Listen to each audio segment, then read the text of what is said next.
en China. China recién comunica en forma oficial a la OMS el 31 de diciembre que está siendo afectada la ciudad de Wuhan por un cuadro de neumonía de causa desconocida que básicamente se inicia en aquellas personas que han estado expuestas en el mercado de Wuhan. El 1 de enero del 2020 se clausura el mercado de Wuhan y como ustedes ven en forma bastante rápida, el 7 de enero se identifica este nuevo coronavirus que se denomina SARS-CoV-2. En el 11 de enero se notifica la primera muerte en China, pero ya el 12 de enero se contaba con la secuenciación genética de este nuevo virus. En el 13 de enero se notifica el primer caso fuera de China en Tailandia y ya se comienza, digamos, a avanzar un poco con respecto a sus características.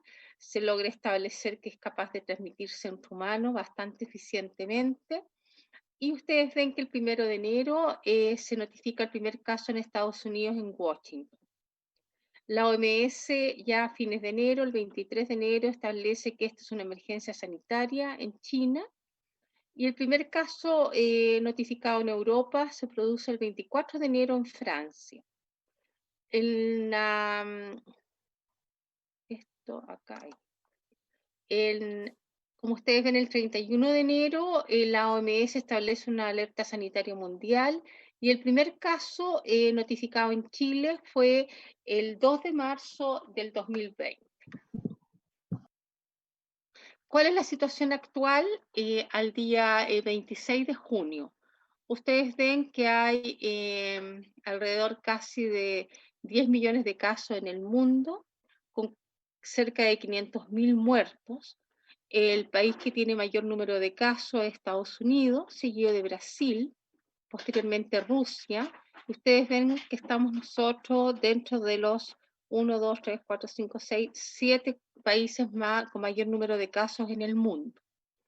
Cabe destacar que la letalidad que tiene actualmente Estados Unidos es de un 5% y la letalidad de Brasil es de un 4,4%. Los países como España e Italia, si bien acá no se mencionan las cifras, estos dos países alcanzaron letalidades de más de 2 dígitos, 10 puntos y tanto en España y en Italia más o menos similar. ¿Cuál es la situación en Chile? Tenemos 263.360 casos al día 26 de junio, con 5.068 muertos, lo que da una letalidad de un 1,9%.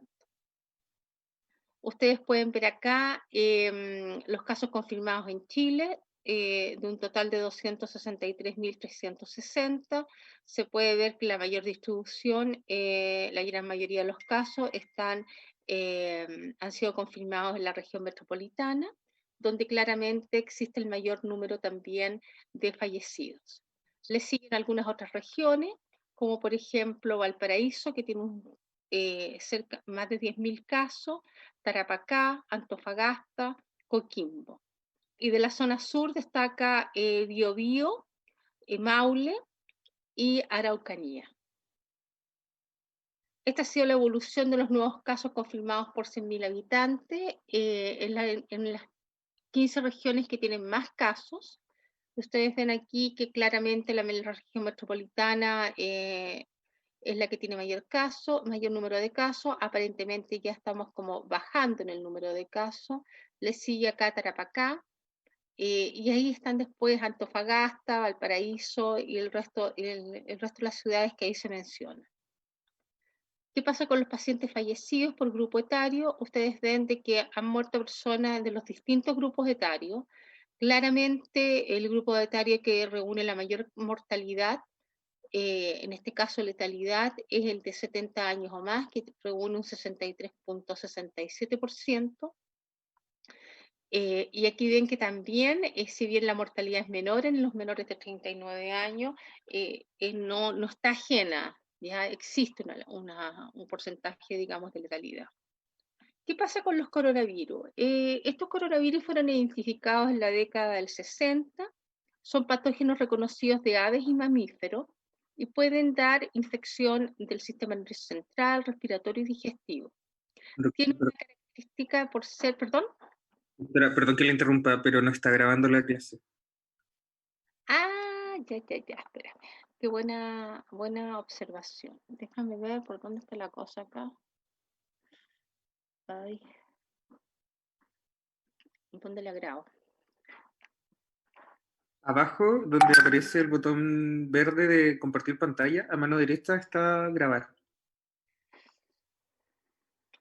en el Zoom. A ver, espérame, en el Zoom.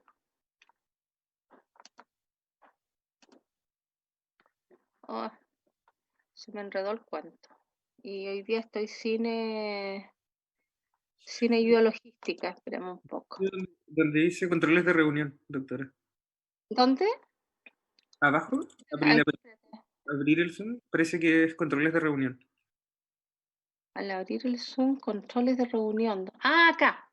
Control, no, ese es control remoto. Más, pongamos aquí. Aquí está. Grabar en esta computadora. Ahí estamos. Gracias, Ahora doctora. tenemos que volver. Me están viendo la pantalla, ¿cierto? Sí, doctora. Sí, ahí. Ok. Seguimos. Como dije anteriormente, estos virus tienen la característica de que por ser RNA, está muy sometido, tiene una muy alta probabilidad de mutar o de recombinarse. Por lo tanto, además puede producirse entonces la infección de nuevas especies.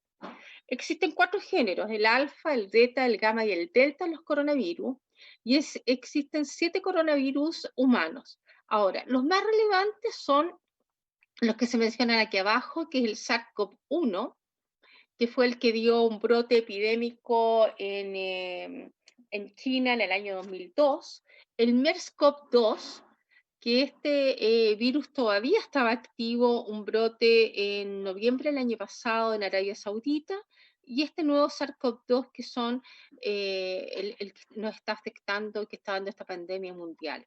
Son patógenos emergentes a partir de reservorios animales que causan infecciones respiratorias graves. El coronavirus, el SARS-CoV-2, pertenece a la familia de los coronaviridae, a la subfamilia de los ortocoronaviridae. Es un virus esférico, pleomórfico, grande, envuelto y básicamente está compuesto por ARN. Tiene además una nucleocápsida de simetría helicoidal y tiene algunas características en su envoltura viral que le confieren algunas propiedades. Hay al menos 3 estructuras proteicas: la proteína M de membrana, la proteína E del ensamblaje viral, la proteína S, que está implicada en la penetración del virus en la célula y en la unión con la célula del hospedero. Esta proteína S tiene un rol muy relevante en la patogénesis de este virus. Y algunos coronavirus también incluyen una proteína que actúa como enterasa de la hemaglutinina. Y esto es lo interesante, o sea, esta proteína S es la llave que le hace una cerradura que es, en el fondo, la enzima convertidora, son los receptores de las proteínas AC2, que es la enzima convertidora de la hormona angiotensina. Y estos receptores están presentes especialmente en el neumocito 2, pero también están presentes en otros órganos de la economía, a nivel renal, a nivel sistema nervioso central, a nivel cardíaco, y es uno de los elementos muy relevantes de la patogenia de este virus. Entonces, ¿qué es lo que genera este virus? A través de la proteína S, entonces, se une a los AC2 y va a generar patología en distintos órganos de la economía. Va a producir un daño alveolar difuso con la formación de membranas hialinas, de células mononucleares y macrófagos con infiltrado muy importante y engrosamiento difuso de la pared alveolar. Esto es lo que va a generar el síndrome de distrés respiratorio grave que da este virus. Va a producir existir estos receptores en distintos órganos de una disfunción multiorgánica y además genera una tormenta de citoquina. ¿Ya? Una tormenta de citoquina que prácticamente es responsable de un fenómeno inflamatorio generalizado e incluso desencadena lo que se conoce como un síndrome de activación macrofágica, en la cual es tal la producción y la tormenta de citoquinas que prácticamente el organismo se autodestruye a sí mismo. Por otra parte, tenemos además una respuesta inmune desregulada y esto va a generar también una etapa de supresión inmune. Y después de esta fase proinflamatoria, por lo tanto, esto también va a favorecer la sobreinfección por otros agentes infecciosos que contribuyen también a la muerte del paciente.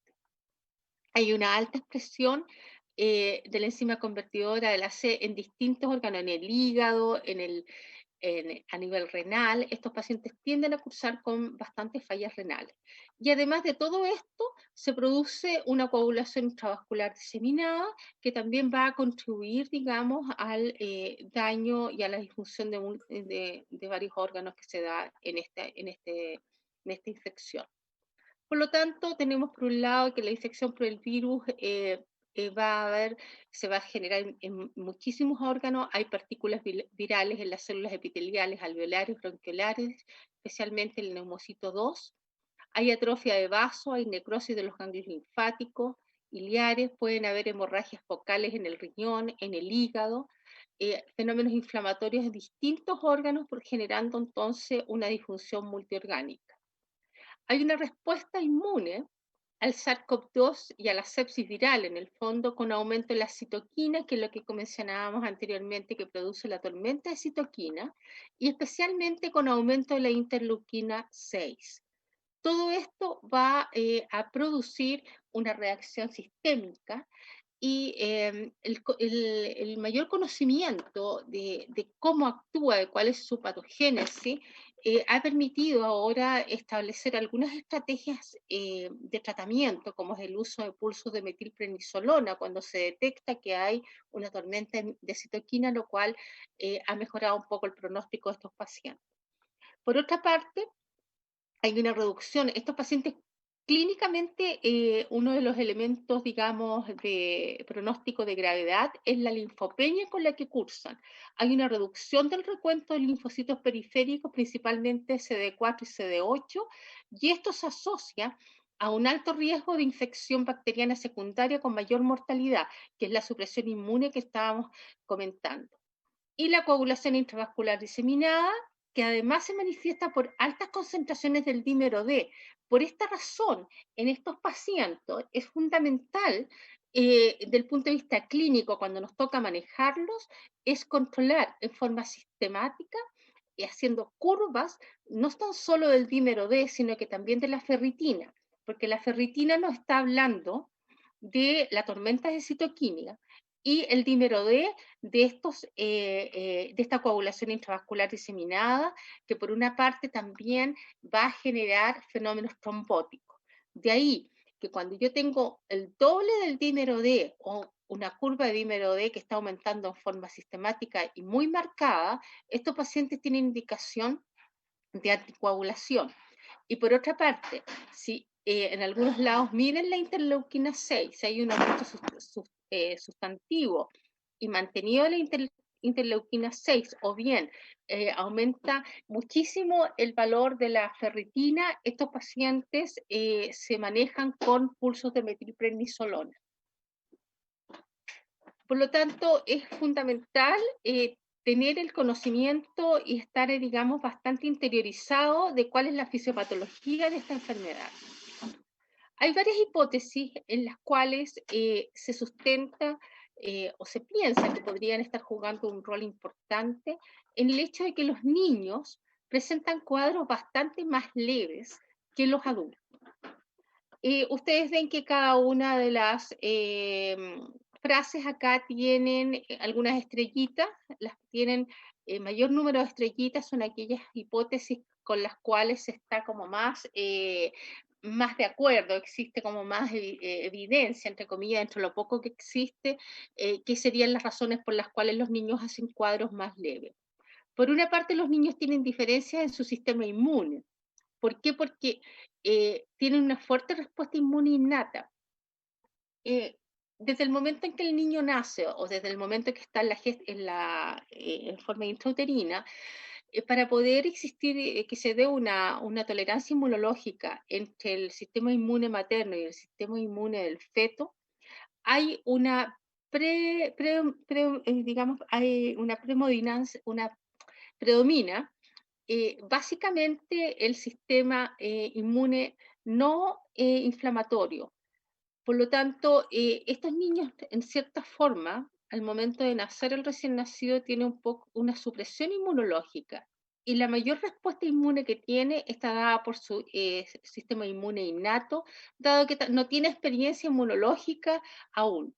Tiene además mayor proporción total de linfocitos, tiene mayor número absoluto de linfocitos B y natural killer, y tiene una menor respuesta citoquínica de citoquinas proinflamatorias.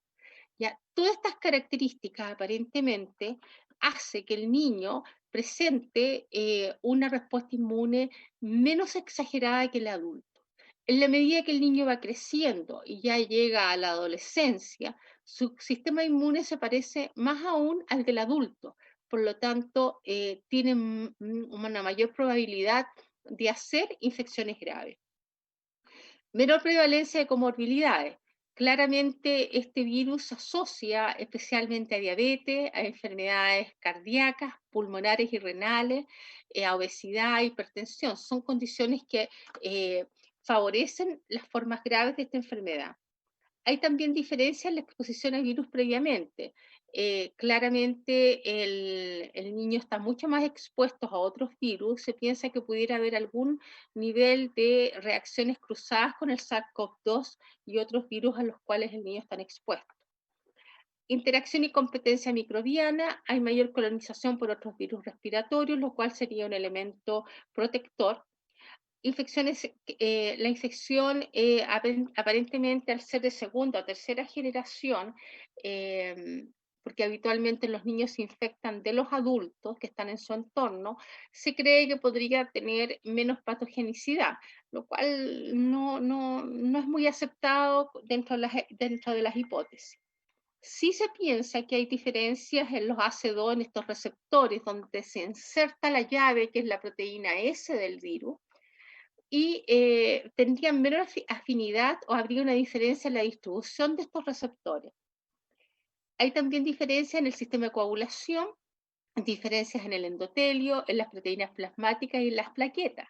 Pero curiosamente estos niños, en la edad pediátrica se está presentando un cuadro que es el Kawasaki-like, ya, con bastante, digamos, mayor frecuencia a lo que habitualmente uno ve enfermedad de Kawasaki, generada por este coronavirus, y en el cual el mecanismo estaría dado por un superantígeno.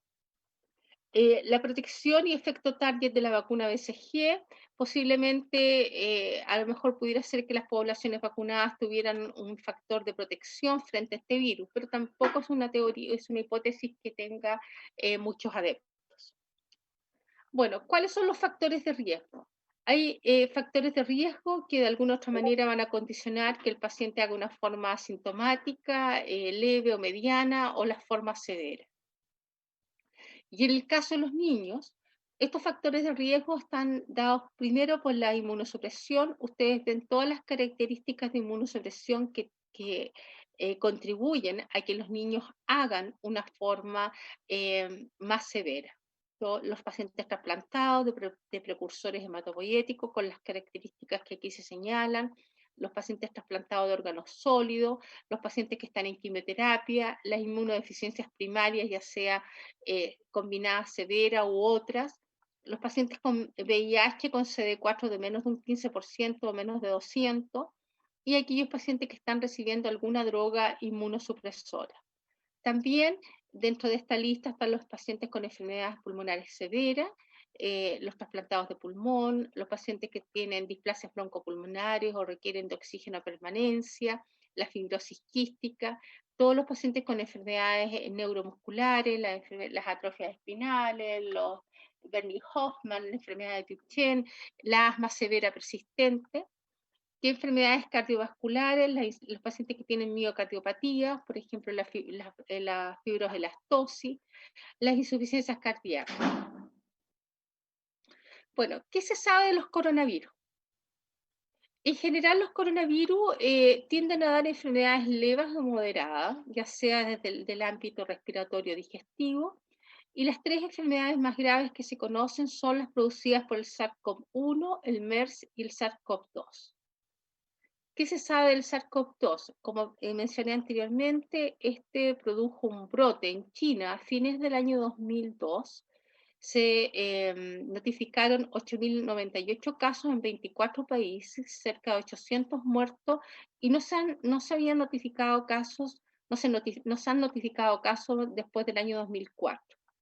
No se conoció tampoco su origen, aparentemente fue una infección que partió por un cambio del virus en las civetas. Tienen un periodo de incubación de 2 a 7 días, máximo 14, que es muy similar al SARS-CoV-2, y su patogenicidad implicaba la propagación y el compromiso sistémico, con un cuadro muy similar al que estamos viendo actualmente, pero con la característica de que este SARS-CoV-1 no era tan eficiente en su transmisión de persona a persona. Afectó principalmente a personal de salud y no se encontró en ese momento, no tuvo tampoco un tratamiento específico ni vacuna. El SARS-CoV, el MERS, ya que es el que comenté que todavía existía, digamos, algunos casos en noviembre del 2019, hasta esa fecha se habían confirmado 2.498 casos, especialmente en Arabia Saudí y en algunos otros países de la península arábica. El tema del MERS es que tiene una mortalidad bastante más alta que el SARS-CoV-1 y que el SARS-CoV-2. La mortalidad llegaba hasta un 34,5%. También era un virus zoonótico, aparentemente este se habría originado en los murciélagos, pero gracias a Dios este virus tiene una transmisión interhumana difícil, no es muy eficiente para transmitirse entre persona a persona, afortunadamente, con una incubación que es similar a los otros coronavirus de 5 a 6 días, con un máximo de 14 días. Bueno, llegamos al villano actual, que es el SARS-CoV-2. Como todos saben, se diagnosticó por primera vez en la provincia de Wuhan. Es un coronavirus beta de origen desconocido, no implicado previamente en enfermedades en humanos, por lo tanto afecta al mundo sin exposición previa, sin inmunidad natural, sin vacunas, sin tratamiento específico, dando brotes, epidemias y en potencial pandemia, que en realidad ya no es potencial, sino que ya es real. La enfermedad dada por el SARS-CoV-2 es lo que se conoce como COVID-19. El virus es el SARS-CoV-2 y la enfermedad es el COVID-19.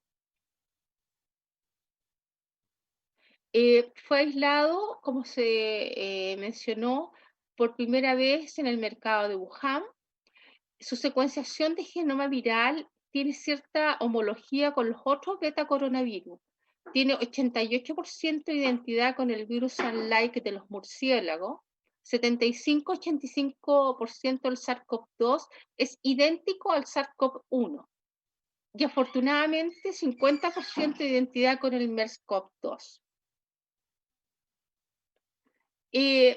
Tiene un amplio rango de severidad de la infección. Da enfermedad leve, moderada, que es la gran mayoría de los casos, y hay un grupo en el cual produce, digamos, cuadros graves y muerte. Incluso se sabe actualmente que hay un porcentaje no todavía bien identificado que puede generar una infección asintomática, con la característica de que estos pacientes asintomáticos son tanto más eficientes en transmitir la infección a otras personas. El COVID-19 es menos severo que el SARS producido por el SARS-CoV-1 y el MERS. El periodo de incubación es de 1 a 14 días, con una mediana de 5 o 6 días, pero podría ser en ciertas condiciones especiales, especialmente en pacientes inmunodeficientes, hasta 24 días. Se desconoce mucho de este virus, se desconoce la duración de la excreción viral, de las otras formas de transmisión, del periodo de infectividad y de la inmunidad, que también es una gran incógnita. Ustedes ven acá que en relación a la sobrevida ambiental, el promedio de sobrevida es de 4 o 5 días. ¿Ya? Es capaz de infectar o más bien de contaminar las superficies inanimadas hasta 9 días a temperatura ambiente, pero esto puede ser mayor a más bajas temperaturas y mayor humedad. Y esto es lo que nos juega en contra en este momento a Chile. En el hemisferio norte, esta pandemia la pescó como a mediados del invierno y saliendo del invierno. Ya actualmente el hemisferio norte está en verano. A nosotros, lamentablemente, nos pescó a final de verano y nos ha tocado vivir esta pandemia especialmente en invierno, lo que genera una serie de características ambientales que favorecen las infecciones virales. Se inactiva rápidamente por desinfectantes comunes y por temperaturas altas. Hay que tener presente que hay algunos coronavirus veterinarios que pueden incluso persistir hasta más de 28 días en el ambiente. ¿Cómo se transmite? Se transmite, inicialmente se cree de que esto partió de un reservorio a nivel de los murciélagos, que se habría formado prácticamente una incubadora en un pangolín, que es una especie de oso hormiguero, y por alguna razón se habría producido ya sea una mutación o una recombinación, de tal manera que del pangolín saltó la infección al hombre. Y además, en esta mutación y recombinación, este virus cambió y permitió que la infección se produciera muy eficientemente entre humanos. Es capaz de producir cuadros respiratorios y digestivos y, como dije anteriormente, se transmite a humanos por secreciones respiratorias y también secreciones del aparato digestivo. ¿Puedo hacer una pregunta? Diva. No me quedó claro lo que era el pangolín. ¿Qué era? Como... Pangolín es una especie de oso hormiguero. Aparentemente el virus, ya sea el coronavirus original. ¿Quién lo comparte? ¿Perdón? Disculpe, que no ¿Por estoy correo? sola, perdón. Fue mi lo que está hablando con su compañero. Perdón. Lo que pasa es que aparentemente estos murciélagos que tienen, algunos, ¿se acuerdan que anteriormente les dije que era muy parecido a algunos coronavirus que infectan a los murciélagos? Aparentemente este virus del murciélago, que es parecido a este SARS-CoV-2, saltó e infectó un pangolín. No se sabe si es que solamente mutó o se recombinó en el pangolín con otro coronavirus y nace este nuevo coronavirus que es capaz de saltar desde el pangolín al humano y además con la característica de que se puede transmitir entre humanos. Ya, gracias, profe. En la transmisión humano-humano, la propagación es muy rápida en este nuevo SARS-CoV-2. Y ustedes pueden ver que en el caso del MERS se demoró 2,5 años, 2 años y medio, en infectar a 1.000 personas. El SARS-CoV-1, 4 meses. En cambio, el SARS-CoV-2 infectó a 1.000 personas en 48 días. Y prácticamente en 3 a 4 meses afectó a todo el mundo. O sea, es altamente eficiente en contagiarse, digamos, en transmitirse entre humanos. Se estima que la tasa de contagio es de 2 a 3, o sea, una persona infecta a 2 o 3 más, pero existen super contagiadores que incluso pueden infectar hasta 10 o 12 personas. Y el grave problema es que además la propagación puede partir de personas asintomáticas. Y hay estudios que han demostrado que es casi tan alta como la de sintomáticos. Infectados con o sin síntomas a través, ¿cuáles serían cómo se transmite? A través de gotas respiratorias, más o menos saltan a 1,8 metros. Fecal oral también, por el contacto con mucosa conjuntival y bucal, con superficies y ambiente contaminado. y otras que no se ha descartada porque si bien se ha logrado identificar el virus en sangre, en orina, en saliva y en semen, no se ha logrado establecer que se transmita a través de estas otras vías. Pero claramente las que ya se han identificado son altamente eficientes. Y aquí se genera otro problema. Si bien como el tamaño del virus le permite una transmisión por gotitas, es decir, que si yo toso, elimino el virus, salta a 1,8 metros y cae al suelo, hay algunos procedimientos que aerolizan, es decir, que permiten que este virus se mantenga, entre comillas, flotando en el aire y que por lo tanto se disemine a mayor distancia de lo que es un 1,8 metros. Y dentro de los procedimientos que pueden generar aerosoles, está, por ejemplo, los que son, digamos, bastante susceptibles de generar estos aerosoles. Está la aspiración de secreciones, la aerosolterapia, la toma de muestra respiratoria, el lavado bronquialveolar, la oxigenoterapia alto flujo, la ventilación no invasiva y la ventilación manual con mascarilla y bolsas autoinflables. Todos estos procedimientos deben ser realizados con las máximas protecciones de protección personal, porque claramente ya en esta situación la transmisión no es por gotitas, sino que es por aerosoles, es por vía aérea. Hay algunos otros procedimientos que son de bajo riesgo, como aquí se pueden mencionar, y otros que son de son de bastante alto riesgo. Ahora, la transmisión vertical, hasta hace un mes y medio, 2 meses atrás, yo decía que no existía todavía evidencia. Actualmente ya se ha demostrado que puede producirse transmisión vertical, es decir, de la madre al feto. Excreción por leche materna, se ha identificado, este es un dibujo muy bonito, una figura muy bonita que grafica distintas madres, ya en las cuales se logró identificar, digamos, las que están con rojo, la excreción del virus por la leche materna. Si bien se ha identificado la excreción, no se ha logrado establecer que a través de la lactancia materna se pueda infectar al niño. En cuanto a digamos, a la letalidad de este virus, si uno lo compara con el virus influenza, con el SARS-CoV-1 o con el MERS, la verdad las cosas es que tiene una mortalidad bastante menor afortunadamente que el SARS-CoV-2, que el MERS, que es de un 34,4%, muy parecida. Yo creo que nos estamos acercando al 9,5% a nivel mundial y bastante más alta de la mortalidad producida por influenza H1N1. ¿Cuál es el cuadro clínico en pediatría? El cuadro clínico en pediatría, ustedes ven, hay bastantes series. Esta es una serie pequeña en todo caso. Afecta principalmente al sexo masculino, afecta a las distintas edades, es menos frecuente, digamos, en los niños menores de 1 mes. Ustedes ven que hacen fiebre, tos, diarrea, sintomatología digestiva y sintomatología respiratoria, fiebre solamente en un 60% de los pacientes.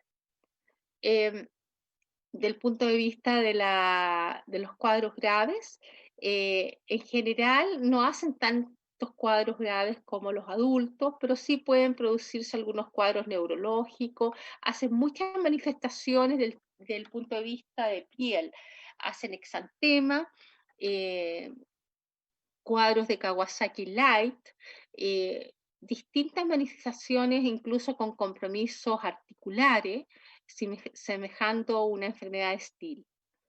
Esta es una de las series bastante más, de un número de mayor de niños. Esta es una serie española, y ustedes ven que preferentemente afecta a los niños hombres, que la mediana de edad fue en meses, fue de 35,5 meses, que la sintomatología en general tienden a presentar, digamos, fiebre alrededor del 70%. La gran mayoría de los niños, o la mitad de los niños, se infectan de un contacto intradomiciliario, y hay un porcentaje de niños que tienen algunas condiciones de riesgo, como son inmunodeficiencia o cuadros respiratorios o cardiovasculares.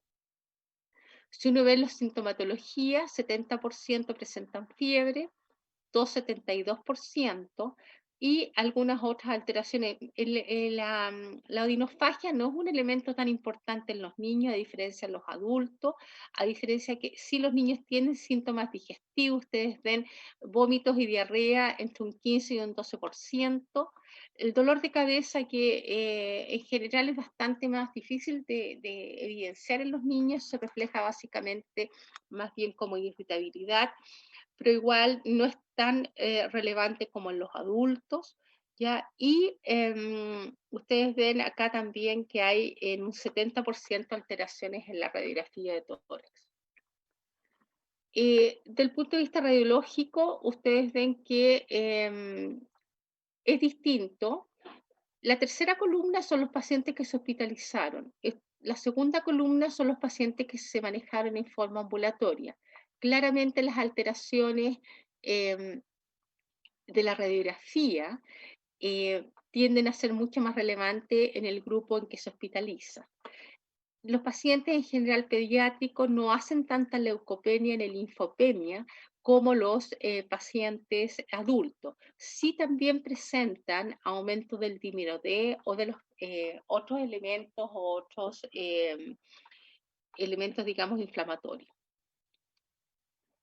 En general, ustedes pueden ver que se les puede presentar también como un síndrome febril sin foco en un 20%, como una infección del tracto respiratorio superior en un 37%, neumonía 31%, y de otras manifestaciones alcanzan entre un 10 o un 11%.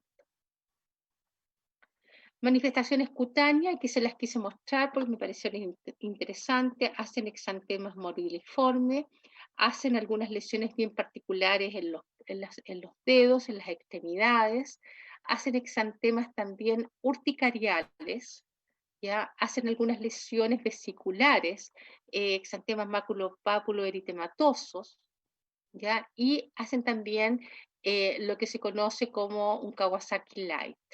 ¿Ya? Nosotros en particular en el hospital hemos tenido al menos 3 niños con Kawasaki-like, pero hacen también shock, Kawasaki-like con shock cardiogénico bastante severo.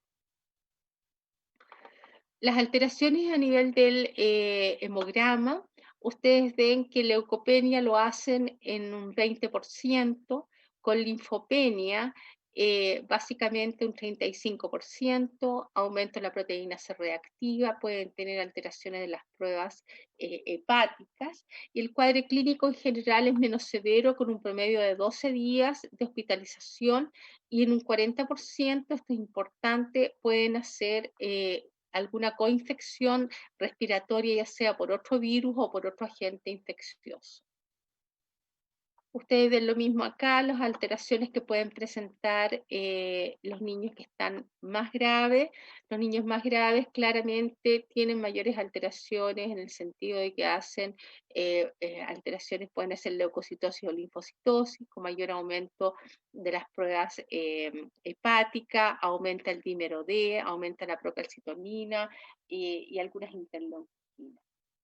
Las alteraciones a nivel del escáner, en general no hay nada específico, pero tienden a ser signo del halo, lo cual no es tan, se presenta hasta en el 50% de los pacientes con manifestaciones pulmonares graves, lo cual es un poco distinto de los adultos. El diagnóstico, ¿cómo se realiza? El diagnóstico, bueno, se realiza básicamente la sospecha con todos los exámenes de laboratorio. Y el diagnóstico específico, aquí que les coloqué un listado, una parte es la detección de la proteína C reactiva, de la reacción en cadena polimerasa, y la detección de anticuerpos. Hay distintas muestras en las cuales uno puede realizar la amplificación de ácido nucleico o de realizar la PCR. y ustedes ven que en el tracto respiratorio superior se puede hacer hisopado nasofaringio o orofaringio. Si el paciente está intubado, claramente se va a realizar de aspirado endotraqueal. Hay distintos métodos, PCR de diferentes tipos.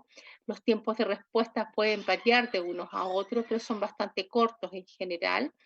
Y lo interesante es que el pic de positividad de la PCR, reacción en cadena de polimerasa, es entre el quinto al sexto día de iniciados los síntomas. Y esto hace posible que si el examen se toma muy precozmente, salga negativo. Y se negativiza a partir del día 8 de iniciados los síntomas, y desde el día 8 al 22 sería positivo en muestra de esputo o de heces. En los casos leves, el 10% de los casos se mantiene positivo a los 10 días, y en el caso severo, el 100% permanece positiva a los 10 días de evolución. La otra forma también de hacer el diagnóstico es a través de la detección de anticuerpos, y en este caso lo que se hace es la detección de IgG y de IgM. La IgM tiene una mediana de seroconversión a los 10 o 12 días desde el inicio de los síntomas, y la IgG a los 12-14 días del inicio de los síntomas. La sensibilidad y especificidad de estos exámenes o de estos métodos varía en función de los antígenos utilizados y del sistema también de lectura utilizado. Ustedes pueden ver acá también en forma más gráfica cómo lo primero que nosotros detectamos cuando tenemos la infección activa claramente es la carga viral. Acordarse que más o menos al quinto día es cuando tenemos mayor probabilidad de tener una PCR positiva. Posteriormente se inicia la generación de anticuerpos, ¿ya? Y tanto IgM como IgG. ¿Cuánto dura la inmunidad? Esa es una pregunta que en realidad no tiene una respuesta clara aún. Se sabe que hay algunos que son mejores respondedores que otros. Las personas que han presentado cuadros más graves claramente tienen mayor tasa de anticuerpos. ¿Cuánto dura la inmunidad? Tampoco se sabe. Entonces, ¿qué es lo que tengo que pedir? ¿Qué y cuándo? Si tengo un paciente que está en la fase aguda, podría ser entonces especialmente en los primeros días, ojalá no antes del quinto día de evolución, PCR. También podría ser determinación de antígeno, ¿ya? Pero básicamente lo que más se utiliza es la reacción en cadena polimerasa. Si el paciente tiene un cuadro muy sugerente y tengo una reacción en cadena polimerasa negativa, y ya llevo al menos 7-10 días de evolución, podría ser determinación de anticuerpos, especialmente de IgM, y si quiero en forma retrospectiva saber si acaso un paciente hizo un cuadro de coronavirus, el cual no pude identificarlo por reacción de cadena en polimerasa en forma inicial, pero pareciera que el cuadro es muy sugerente, podría ser la determinación de inmunoglobulina G. Habitualmente se pide IgG e IgM. Entonces, si yo tengo un niño que se hospitaliza con un cuadro de coronavirus, claramente tengo que hacer todo el estudio de otros virus. Acuérdense que hay un 40% de coinfección. Como es una enfermedad que genera una depresión inmune, igual es importante, especialmente si tiene aumento de los parámetros inflamatorios, descartar o pensar que pueda tener una infección sobreagregada de tipo bacteriana. Por lo tanto, igual voy a tomar hemocultivo, voy a tomar todos los exámenes pertinentes. El TAC de tórax no se recomienda en forma sistemática, básicamente caso a caso se decide si es necesario realizarlo en la edad pediátrica. Importante estratificar el riesgo de los pacientes, en general el paciente asintomático, un paciente sin síntomas o signos clínicos, y que habitualmente tiene una radiografía de tórax que es normal. Y que por alguna razón se tomó la reacción en cadena de polimerasa para el SARS-CoV-2 y que sale positiva. El paciente que está cursando un cuadro leve son síntomas respiratorios altos que pueden incluir fiebre, fatiga, mialgia, tos, odinofagia, coriza, que el examen físico tiene una ocultación normal y en ocasiones puede no haber fiebre o tener solo síntomas digestivos como diarrea y vómitos o dolor abdominal o solamente manifestaciones a nivel de la piel. y que si se toma una radiografía es normal. Un cuadro moderado ya tiene neumonía, frecuentemente tiene fiebre y tos, y sin una dificultad respiratoria relevante y claramente no tienen hipoxemia. Y severo ya reúne todas estas características, ya tiene síntomas de insuficiencia respiratoria o bien de compromiso sistémico. El manejo básicamente sintomático, muy importante, va a depender de la estratificación del paciente, lo que mencionamos recién. Si es necesario, se va a dar apoyo ventilatorio, hemodinámico o se van a manejar las complicaciones. Si hay una NAC y se sospecha una sobreinfección, claramente va a haber que dejar antibióticos. Desde el punto de vista del manejo inicial, las precauciones para el manejo de los pacientes son básicamente las precauciones estándar, higiene de mano, más precauciones de contacto, y ya frente a procedimientos que generan aerosol, además de las precauciones iniciales, se realiza, cualquier acercamiento o el procedimiento en sí, y aquí se exige usar mascarillas N95 con protección total del paciente, del operador en el fondo. Oxígeno, en general, hay que portarlo precozmente. Una de las estrategias que en este momento se ha visto que ha sido bastante útil es la pronación en vigilia y la conexión a ventilación mecánica en forma precoz en los pacientes que ya se agravan mucho. Si es necesario usar broncodilatadores, se usa. Si es necesario usar corticoides en un paciente pediátrico que tiene además asociado un síndrome bronquial obstructivo, se usa. Los analgésicos, preferentemente paracetamol. Hasta el momento no hay evidencia que contraindique el ibuprofeno, pero se prefiere usar paracetamol.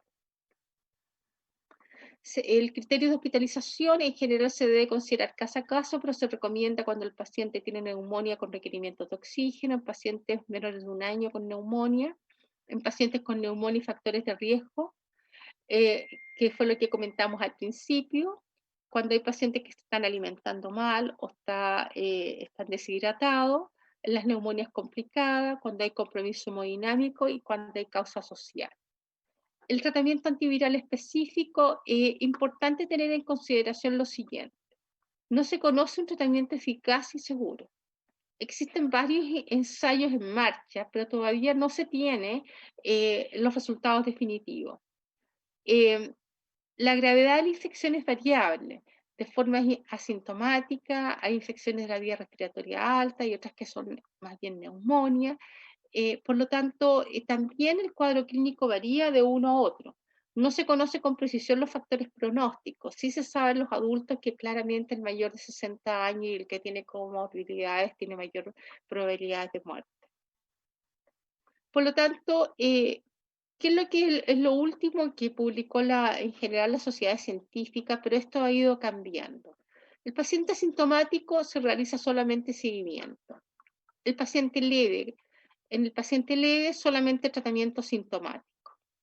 En el paciente moderado, con neumonía sin requerimientos de oxígeno, en general, también es un paciente que se maneja en forma sintomática. Si tiene factores de riesgo, se va a hospitalizar. Y en algún momento se recomendaba en forma bastante más, yo diría, con bastante más soltura, la hidroxicloroquina. Actualmente está en franca retirada.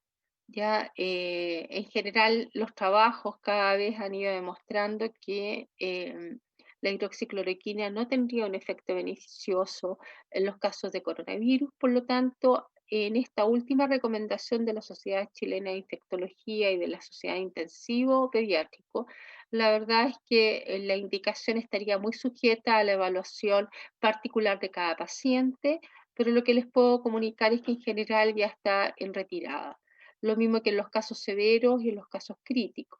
Lo que sí está claro ahora es que hay que establecer si el paciente está cursando con una tormenta de citoquina o está haciendo una coagulación intravascular diseminada, porque lo que sí se está usando cuando el paciente está haciendo tormenta de citoquina son los pulsos de metilprednisolona y la anticoagulación cuando hay ya fenómenos muy sugerentes de fenómenos trombóticos. Otros tratamientos como el Remdesivir, el Lopinavir y el Ritonavir, aparentemente el que podría estar dando mejores resultados es el Remdesivir. Los corticoides, como les mencioné recién, cuando hay tormenta de citoquina, los anticoagulantes cuando hay un aumento significativo del dímero D. Posiblemente lo que estaría también dando bastante buenos resultados es el uso de algunos inmunomoduladores cuando estamos frente al síndrome de activación macrofágica o la tormenta de citoquina, que es el tocilizumab. Plasma de convaleciente, no hay ningún trabajo en niños. Aparentemente podría ser una buena estrategia en pacientes adultos. Inmunoglobulina tampoco hay ninguna evidencia que lo apoye, si bien se ha usado en los pacientes que están haciendo Kawasaki Light. La combinación de acitromicina y hidroxicloroquina, tampoco hay suficiente evidencia que apoye esta estrategia. La acitromicina se ha usado básicamente por su efecto antiinflamatorio a nivel pulmonar. Medidas de prevención, diagnóstico precoz, básicamente ojalá en personas con criterios clínicos, personas con riesgo epidemiológico, seguimiento de contacto, el control de la fuente de posible infección, reducción de la expansión de la infección, también, tanto extrahospitalario e intrahospitalario. En el caso extrahospitalario a nivel de la comunidad, la reducción de la expansión de la infección básicamente se correlaciona con el distanciamiento social y las cuarentenas. ¿En qué etapa estamos? Afortunadamente o desafortunadamente se devolvió. Ya pasamos todas las etapas y ya estamos claramente en la etapa de saturación de los sistemas de salud.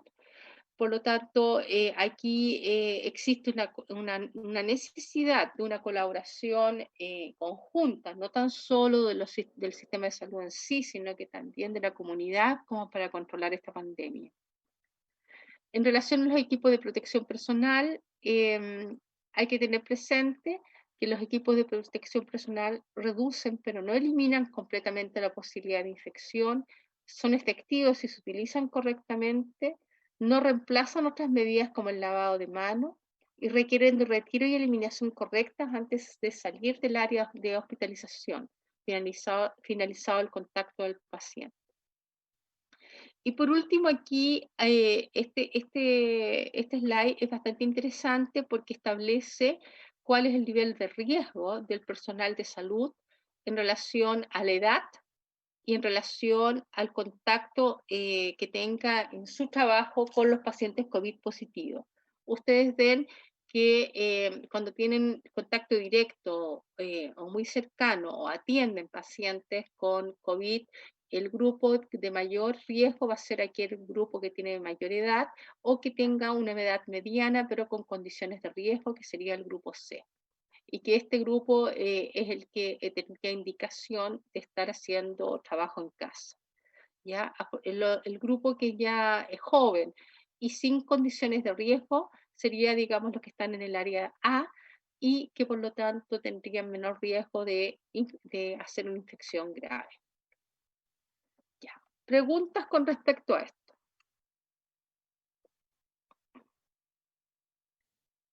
Doctora, en el caso de los niños, que se mencionaba la antiagregación, la anticoagulación, ¿eso se ocupa en profilaxis o se ocupa cuando ya tengo evidencia que me pueden generar trombos?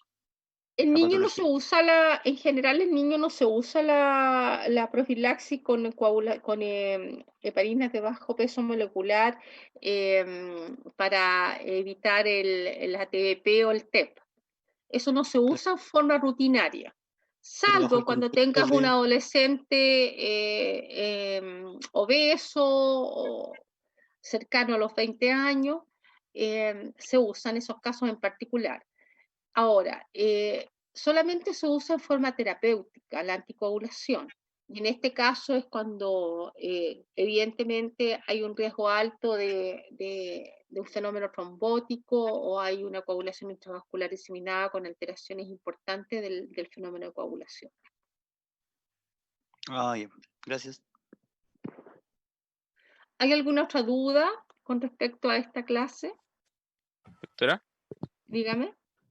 con respecto a la transmisión al recién nacido o en el proceso de gestación, o sea, eso va mi pregunta, si es en el proceso de gestación mediante una vía hematógena o ascendente como tal por el canal del parto, o no se sabe muy bien. Los pocos casos que se han comunicado aparentemente fue por vía hematógena, ya no Ya. por vía ascendente, como tampoco se ha logrado establecer que se pueda transmitir por leche materna, a pesar que el virus se excreta, se ha logrado identificar.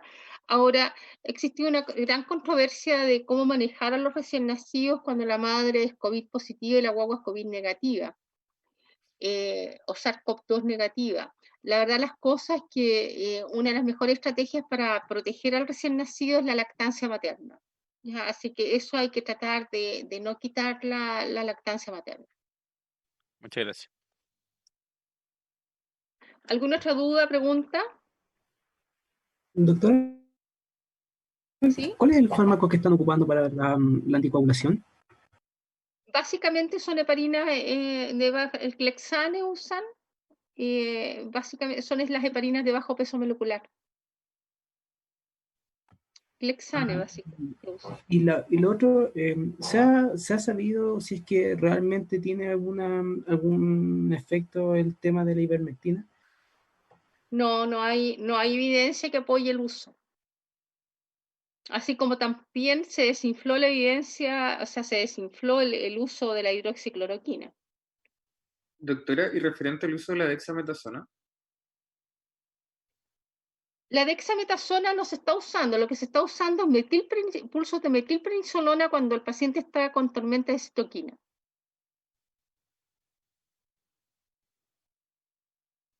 Especialmente cuando hay aumento de la interleuquina 6, que en algunas partes la están midiendo. ¿Alguna otra pregunta?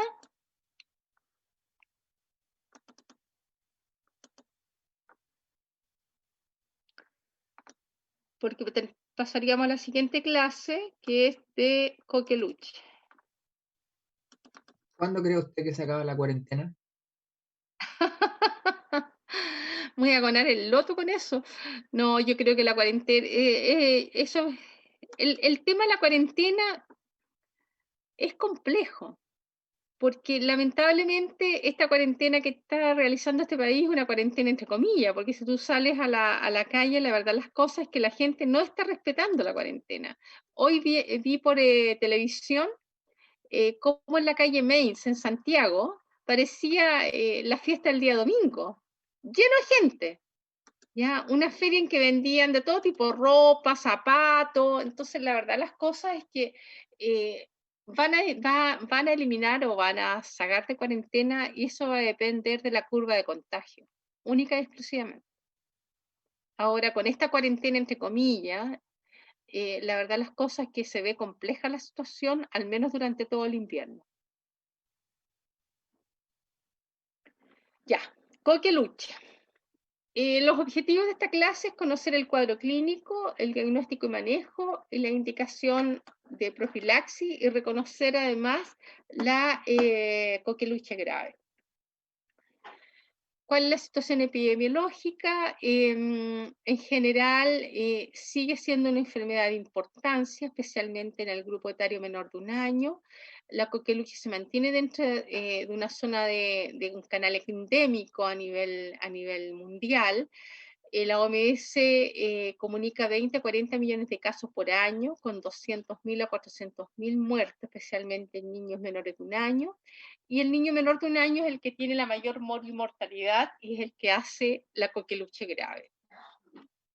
Es endémica con siglos epidémicos de entre 3 a 4 años, que es cuando se acumulan los susceptibles. Tiene una distribución universal, es altamente contagiosa, con tasas de morbilidad próximas al 100% en individuos susceptibles expuestos, y se transmite de individuo a individuo por partículas aerosolizadas. El reservorio es el hombre, principalmente el adolescente y el adulto joven que hace el cuadro de bordetelosis, y la inmunidad, tanto la generada por la enfermedad o la vacuna, disminuye con los años. De ahí los brotes epidémicos que se producen cada 3 o 4 años. Y los lactantes menores de 1 año son los que tienen mayor riesgo de enfermar. La tasa de coqueluche menor de un año es de 62.1 casos por 100.000 habitantes, sin diferencia de sexo, y la tasa en general es de 5.5 por 100.000 habitantes. Otros grupos etarios, en general la tasa es muy baja. En general en Chile, la región metropolitana es una de las regiones mayoritariamente afectadas y hay zonas en las cuales están libres de la infección. Los criterios de confirmación del punto de vista epidemiológico son generalmente por reacción en cadena de polimerasa o bien por inmunofluorescencia directa y serología. ¿Cuál es la historia de la coqueluche? Es una enfermedad muy antigua. Se identificó por primera vez en el año 1578 en París, ya por su característica de tos en quintosa. En el año 1679, Sydenham describe el cuadro clínico completo. En el año 1906, Bordet y Genyu identifican el agente causal que primeramente se denominó Haemophilus pertussis, y ya en el año 52 se estableció que en realidad pertenecía al grupo de las Bordetella.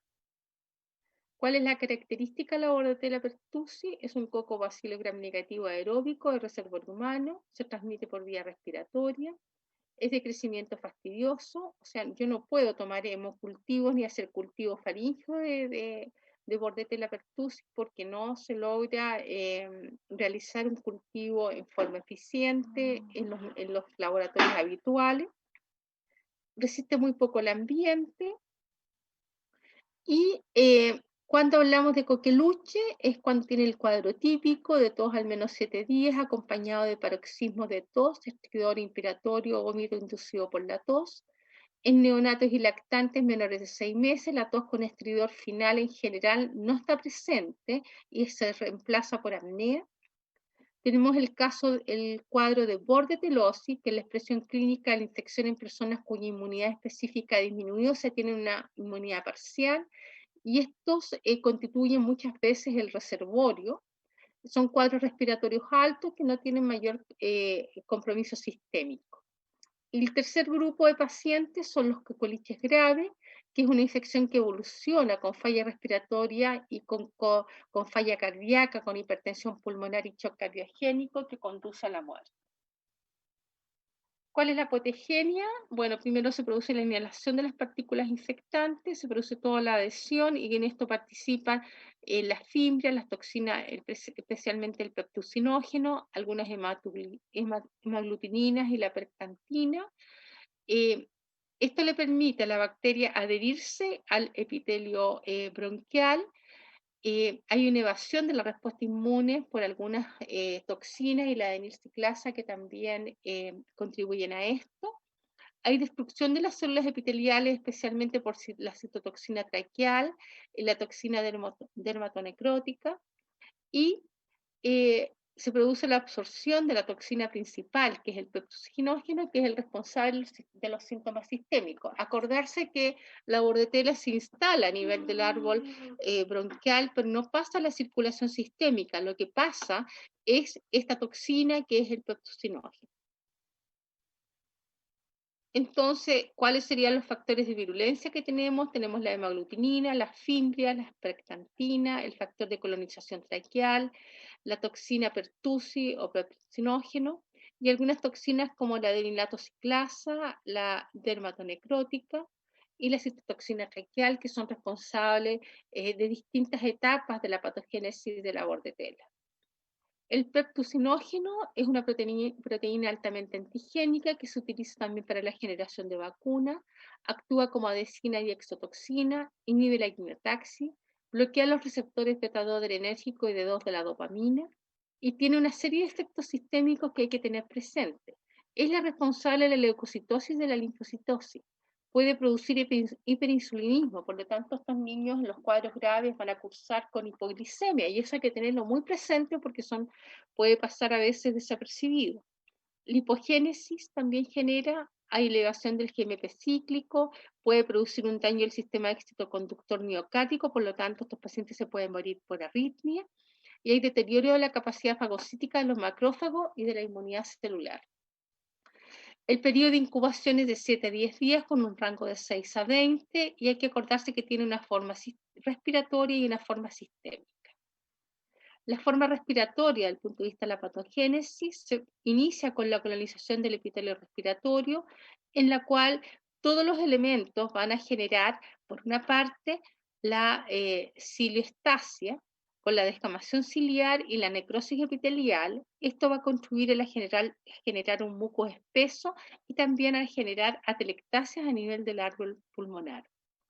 Las manifestaciones sistémicas se generan desde el minuto en que se produce la absorción y fijación del peptocinógeno y del complejo adenilciclasa en los parénquimos. ¿Y esto qué es lo que va a generar? Va a dar leucocitosis con linfocitosis, deterioro de la fagocitosis, adiposis hepática, desnutrición, hiperinsulinismo, por lo tanto hipoglicemia. Puede dar encefalopatía y trastornos del ritmo cardíaco. Entonces, el cuadro clínico se va a iniciar con la fase catarral, que es la que tiene la máxima contagiosidad, que dura 5 o 7 días y que son síntomas respiratorios altos y febrícula. Y lo peor de todo es que parece un resfrío común, por lo tanto no se identifica como tal y el paciente contagia a diestra y siniestra. Fase paroxística, que se presenta entre la primera y la sexta semana, en que hay excesos de tos reiterados, violentos, emetizantes, con inspiración profunda y ruidosa, que es el gallito, acordarse que el menor de 6 meses hace apnea, y aquí vamos a tener síntomas sistémicos y las complicaciones. Y la fase de convalescencia, que es de duración variable, es el ceso paulatino de la tos en paroxismo. Estos cuadros de tos se pueden exacerbar frente a infecciones intercurrentes, y esto puede durar incluso meses o años, y es la fase donde se produce además la recuperación nutricional. Entonces tenemos un cuadro clínico en que pueden haber imágenes a nivel pulmonar, ya sea de relleno alveolar, de atelectasias, etc. El laboratorio nos va a ayudar a través de la presencia de leucocitosis con linfocitosis, y la reacción en cadena polimerasa de aspirado nasofaringeo nos va a confirmar el diagnóstico, básicamente haciendo ese estudio bacteriológico. Entonces el cuadro clínico, ¿cuándo lo vamos a sospechar? Especialmente cuando tenemos un cuadro característico o cuando hay apneas en el lactante menor. En el laboratorio vamos a tener la leucocitosis con linfocitosis. En las imágenes pueden haber, como dije antes, imágenes de condensación, atelectasia o de complicaciones, como la neumotórax, neumomediastino, enfisema subcutáneo. Y del punto de vista bacteriológico, claramente el método de elección, y eso tienen que recordarlo, es la PCR. El cultivo es demasiado fastidioso, se usa para fines de laboratorio en el ISP. La inmunofluorescencia directa ya está en desuso, dado que tiene mucho mejor rendimiento la reacción en cadena polimerasa, y la serología más bien se usa para estudios poblacionales. ¿Cuáles son las complicaciones? Las principales son las respiratorias, puede haber hipertensión pulmonar, sinusitis, otitis, encefalopatía, miocarditis y hemorragia pulmonar. Complicaciones secundarias al paroxismo de la tos, en que hay aumento de la presión de distintos parénquimas, puede haber enfisema intersticial subcutáneo, hemorragia subaracnoidea intraventricular, hematoma subdural y epidural, laceración y ruptura del flequillo lingual, epistaxis y hemorragia subconjuntival. Y en casos mucho más severos pueden haber incluso hasta fracturas costales. La coqueluche y su tratamiento es reposo, monitorización, oxigenoterapia y antibiótico. Hospitalización tiene indicación todos los menores de 3 meses por el riesgo de apnea y paro cardiorrespiratorio. En los pacientes muy sintomáticos claramente, y en el menor de 6 meses por riesgo de coqueluche grave en general. El tratamiento se usa la azithromicina por 5 días y como alternativa está la claritromicina. En general ya el uso de la eritromicina ya prácticamente está retirada. La prevención básicamente se hace con las vacunas celulares, las vacunas enteras tienen una inmunidad un 70-85%, en el PNI se administran a los 2, 4, 6, 18 meses, y la vacuna celular, que contiene antígeno, básicamente el toxoide pertussis, tiene una inmunidad un 88% y es la que se coloca en primero y octavo básico. La prevención secundaria, en aquellos lactantes o pacientes que han entrado en contacto con un caso de coqueluche se realiza cuando la vacunación del lactante preescolar es incompleta. Se realiza quimioprofilaxia a los contactos, se considera contacto de grupo en el grupo familiar, aquellas personas que duren bajo el mismo techo, y en algunos grupos seleccionados, por ejemplo, en hospitalario, también podría ser que se identifiquen algunos contactos. La indicación de quimioprofilaxis es el lactante menor de 1 año, independiente de su estado de vacuna, en los lactantes hasta los 2 años de edad con esquema de vacunación menor a 3 dosis, en las mujeres embarazadas en el último trimestre, en los adultos mayores de 65 años, niños y adultos con afecciones cardiopulmonares crónicas, en los hospitalizados en la misma sala que el caso donde no se cumpla con la separación entre paciente y paciente de 1 metro, y en personal de salud y profesorado expuestos al riesgo en caso de brote. ¿Con qué se hace la quimioprofilaxis? Básicamente es con acitromicina. Existen estas otras 2 opciones, pero lo más usado es la acitromicina. Las estrategias de vacunación para proteger al recién nacido se han utilizado varias estrategias. En un principio se usó digamos, estrategia en capullo, que era vacunar a todo el entorno del recién nacido una vez que el recién nacido, digamos, ya nació. Pero actualmente lo que se realiza es básicamente la vacunación de la gestante.